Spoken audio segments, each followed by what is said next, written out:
Welcome to this new video. Today I want to show you a physically accurate 3D representation of the Earth and Moon system that I created with geometry nodes in Blender and that you can actually download for free.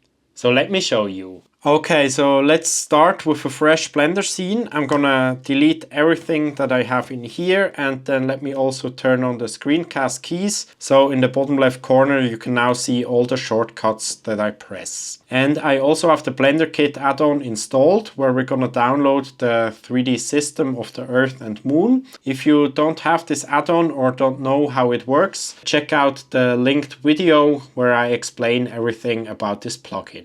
Here we're gonna search just for Earth and Moon, and then this is the system that I built and that you can download. So simply click on it. If you can't find it, I'm also gonna put the link to it in the video description, and you should be able to download it for free. And it is also CC0 licensed, so you can use it for whatever you want without any restrictions. So now this is already downloaded and placed within our scene.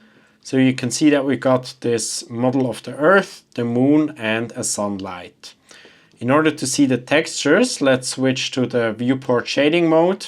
And you can see that we have the Earth right here and the Moon over here. And if you look closely, you can see that we also have an atmosphere. And we don't see the effect of the sunlight yet. So in order to see this, let's switch to render preview. And here you can see we now have the effect of the sunlight. So when we rotate it around, we get different lights, and we can also better see the atmosphere now. However, the dark side of the Earth and the dark side of the Moon are still too bright. This is because of the default brightness of the world in Blender. So let's go to the world properties, and in this color input make it completely dark, which is going to be a lot more realistic. If we also turn off the overlays, you can see that we now perfectly see this Earth and the Moon as if they were in space, and we can even see the shadow of the Moon on the Earth. I'm currently using Eevee, but it also works perfectly with cycles, so you can see that this renders nicely as well. But for now, let's switch back to Eevee, and I think I'm even gonna go back to viewport shading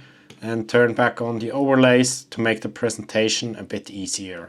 Now, in order to move this system around, we need to go into the modifier properties, where we can see a few options. So first of all, we can adjust the time in number of days. So when you slide this around, you can see that the Moon starts to rotate around the Earth. And within a bit more than 27 days, the Moon takes a full turn around the Earth.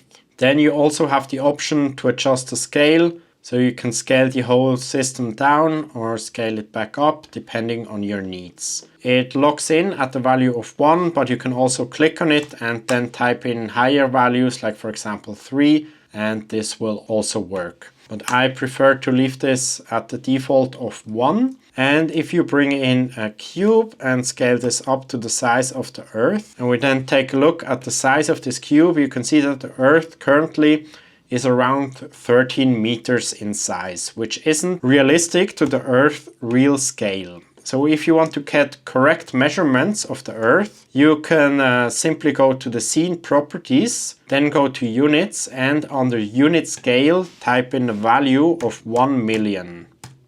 And now we have real world measurements. You can see this if you again bring in a cube, scale it up to the size of the Earth. And when we now check the size of this cube and maybe also switch the unit to kilometers, you can see that the Earth now has a size of 13,000 kilometers, which is realistic.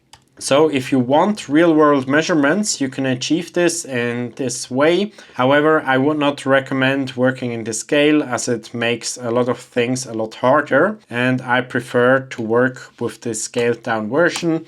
So I'm going to bring back the unit scale to 1 and the length to meters. So now let's take a look at the other properties that we have within the modifier options. So we can also play around with the distance. So right now the Moon is quite close to the Earth. However, this isn't realistic. So in the real world, the Moon is way further away. Currently, the scale of those two objects is proportional to each other. So the Moon is this many times smaller than the Earth. However, it would be way further out. So if we bring this distance value up to 1, you can see that the moon moved really far out. This is the correct distance that the moon would have to the Earth. And when we play with this time slider, you can see that it takes this really big circle around the Earth. Now I think this is really hard to visualize, which is why I added this distance slider, so you can bring it a lot closer if you want to visualize it in this way, but just be aware that this isn't the correct proportion that the moon would take around the Earth. So I like to keep this at the value of 0.05. And when we take a look at the trajectory of the moon, we can also take a look at a few other things. So when we turn this on, you can see that we now get the line of the trajectory of the moon. So the path that it takes. One thing that you will notice is that this trajectory is slightly tilted, which is also realistic to the path that the moon takes, which is tilted around 5 degrees. And when we take a look at it from top and maybe take the moon even closer to show this, you can see that this trajectory is also not perfectly circular, that it is a slight ellipse, which is also accurate to the real trajectory of the moon. And when you take a close look at the moon once more, you can see that always the same side is pointing towards the Earth as the moon does in the real world. And one more thing to pay attention to, let's disable the trajectory, is that the moon doesn't actually rotate around the center of the Earth. So this is a common misconception.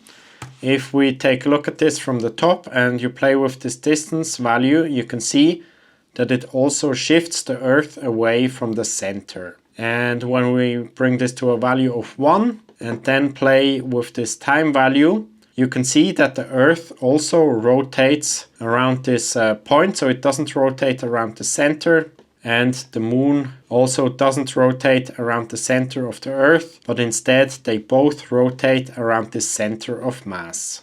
So now let's bring the moon back in, and when we quickly enable this trajectory again, you might want to make this more or less visible. You can go to the material properties, select the trajectory material, and also change the color it, for example, to red, green, blue, or whatever you like. But I prefer to turn it off to keep it nice and clean. So finally, let me also show how you can animate this. So for this, I like to go to frame 0, then bring the time to 0, add in a keyframe by clicking on this point next to it, then go to the frame 250, bring this all the way up, add in another keyframe, and then select both keyframes in the timeline, press T, and then choose linear interpolation. And when you now play the timeline, you can see that the moon now rotates nicely around the Earth. We can also take a look at this in render preview, and you can see how nice this looks to have the moon rotate properly around the Earth. So that's it for this tutorial. If you want to do more with this system, you can of course go to the geometry nodes options and take a look at the node tree. It is quite simple, so you should get around it if you know some things about geometry nodes, and you can adjust even more settings and make it your own and maybe even improve it. And then finally, once more, I'm going to put the link to this system in the video description so you can download it for free. It is a CC0 license, so you can do with it whatever you want. And you can also go to BlenderKit. I'm also going to put the link to my profile in the description. I put every 3D model I create up here, so you can download it for free. And you can also get 10% discount on a premium BlenderKit subscription with the same link, which allows you to get access to thousands of high quality 3D models and textures that you can use directly within Blender. That's it for today. Thank you very much for watching. I hope it was useful to you. And if you have any further feedback or things that you think could be improved, please let me know down in the comments. Thank you very much and see you in the next one.